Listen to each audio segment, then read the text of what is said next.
Selamat datang di video custom keyboard lagi. Setelah sekian lama gue terjerumus di dunia mechanical keyboard, ada satu spesies keyboard yang bikin gue penasaran banget. Dan bisa dibilang spesies keyboard ini adalah salah satu yang lumayan banyak dimiliki oleh istilahnya apa ya, anak lama di komunitas mechanical keyboard. Dan denger-denger sih katanya enak. So langsung kita mulai aja videonya. Jadi ini adalah Synthesis 60, keyboard ergo hasil karya the one and only Om Dayat. Dalam kitnya kita bakalan dapat case, PCB, plate, dan rubber fit.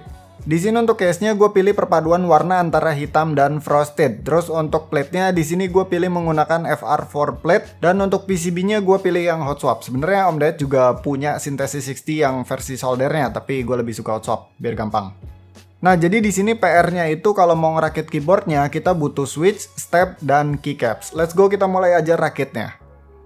Untuk stepnya di sini gue bakalan pakai Cherry Clip-In dan Durock V2. Synthesis 60 yang ada di gua ini cuman butuh 4x2U. 2 biji untuk spacebar, 1 biji untuk shift kiri, dan 1 biji untuk enter. Durock V2 bakalan gue pasang di spacebar kiri karena PCB-nya dia bisa 2 layout. Lubangnya tuh gede, jadi kalau pakai clip-in takut gampang geser-geser. Kalau mau pakai Durock semua, kebetulan stoknya nggak ada pak. Ini sisa satu-satunya yang udah gue loop menggunakan XST BDZ. Nah, si Cherry Clip-In-nya ini gue klip bagian kakinya, terus di Holy Mode menggunakan micropore. Dan untuk housingnya seperti biasa, gue loop menggunakan Kretox 205 G0, sedangkan untuk wire-nya gue loop menggunakan Kelowna XHT BDZ. Susah banget namanya. Dari Inox Lab ya, pokoknya linknya gue simpan di deskripsi di bawah, barangkali kalian minat sama si lubricannya. Next untuk switchnya gue bakalan pakai Halo V2 yang udah gue loop menggunakan Kretox seperti biasanya. By the way, ini switch linear buatan JWK. Kalau nggak salah sih ini recolornya dari Alpaca, Dogecoin, dan semacamnya ya. Nah, untuk merakitnya gue perlu buka semua baut yang ada di bagian bawah case-nya. Habis itu tinggal diangkat aja satu-satu semua lapisan akriliknya sampai ketemu dengan FR4 plate-nya. Nah, berikutnya kita tinggal pasang beberapa switch ke plate-nya untuk kemudian dipas-pasin dengan PCB-nya. Kalau posisinya udah dirasa pas semua, tinggal dipasang aja semua switch yang tersisa.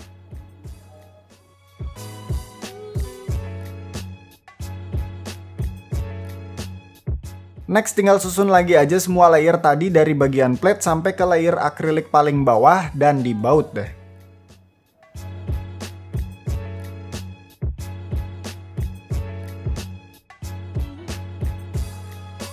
Oke, langkah terakhir tinggal pasang keycaps. Di sini gue bakalan pakai Domiki Hush. Dia ini keycaps ABS double shot cherry profile yang warnanya lucu banget.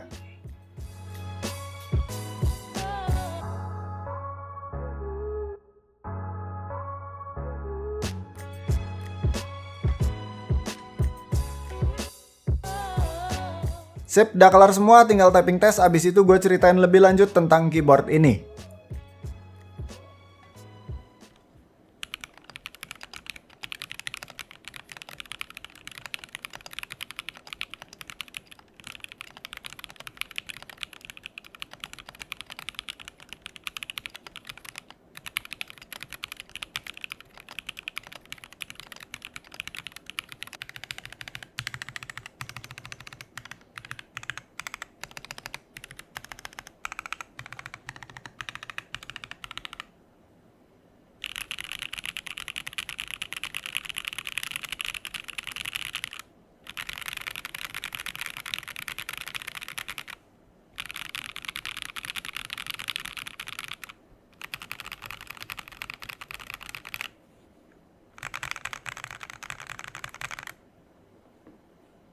Ada tambahan dikit sebelum gue bahas lebih lanjut mengenai keyboardnya. Jadi kalau kalian lihat di video rakitnya tadi, sebenarnya di spacebar kirinya itu gue menggunakan ukuran 2U dan modifier sebelahnya itu menggunakan ukuran 1,25U. Tapi di sini akhirnya gue ubah dengan spacebar itu jadi 2,25U dan si modifiernya jadi ukurannya 1U.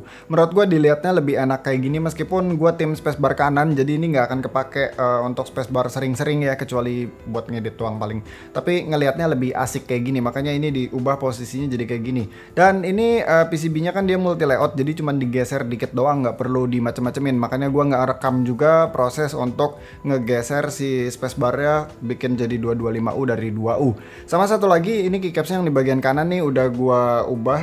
Sekarang gua pakai warna yang ujungnya itu warna gelapnya. Jadi nggak ada yang warna terang satupun di sini. Kalau di video rakit tadi ya di B-rollnya itu yang bagian backspace ini kan masih pakai pipe atau backslash yang warnanya itu sama dengan warna alfanya, dan gue pengennya di bagian kanan tuh warnanya warna gelap semua. Jadi gue pasang posisi keycapsnya kayak gini lah pokoknya. Meskipun sebenarnya backspace-nya bukan di sini sih, backspace-nya yang ini nih, yang bentuknya apa namanya ini, backslash sama pipe ya.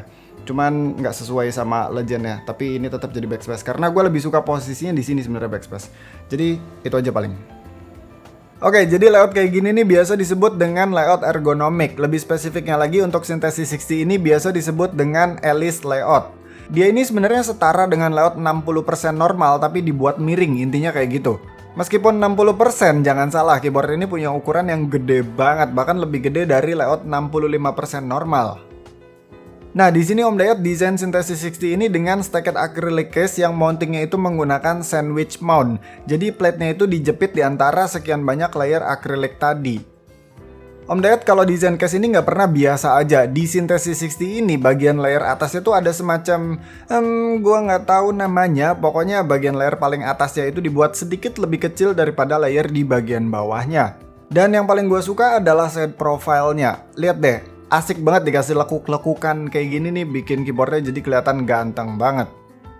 Untuk typing feel karena ini stacked acrylic dengan sandwich mount, jadi ya kayak begitu, kurang lebih sama aja kayak si DYZ40. Bedanya karena di Sinte gua ini pakai plate yang ada flex cut-nya, jadi rasanya sedikit lebih empuk daripada DYZ40, tapi bedanya tuh nggak segitu jauhnya. Justru menurut gua yang paling kerasa bedanya adalah di suaranya karena jadi lebih mute. Yang bikin paling seru di sini adalah masalah ergo layoutnya sih. Buat gue yang pertama kali pakai ergo rasanya tuh aneh banget. Tapi setelah adaptasi ternyata layout kayak gini nih bener-bener lebih nyaman dipakai kerja lama daripada layout lurus standar. Buat kalian yang udah bosen cobain macam-macam layout lurus dari mulai 40% sampai ke 100%, gue rekomendasiin banget sih buat cobain layout ergo kayak gini. Selain nyaman dipakai berlama-lama, kita jadi dipaksa untuk disiplin. Kayak gue yang kadang kelepasan pencet huruf G pakai telunjuk kanan, sekarang jadi mulai disiplin menggunakan telunjuk kiri. Tapi by the way, kelemahan dari layout ergo buat gue adalah kalau udah berhari-hari pakai ergo, pas balik lagi ke keyboard yang lurus, itu rasanya aneh banget. Jadi malah bingung kayak orang nggak pernah pegang keyboard sama sekali. Itu lebay sih. Tapi ya pokoknya agak aneh aja rasanya. Kalau ngomongin enak nggak enak, ini keyboard enak banget pak. Dari mulai typing feel-nya sampai ke suaranya. Mana harganya tergolong murah pula. Ini kalau nggak salah gue dapet di bawah 1,5 juta dikit lah. Pokoknya nggak nyampe 1,5 juta untuk kitnya. Dan kalau nggak ngitung ongkir ya. Kitnya udah gue bahas juga di awal bahwa intinya ya ini kayak barebone kit gitu. Jadi nggak dapat step switch sama keycaps. Tapi meskipun harganya tergolong murah, barangnya cukup goib. Punya duit belum tentu bisa dapet barangnya.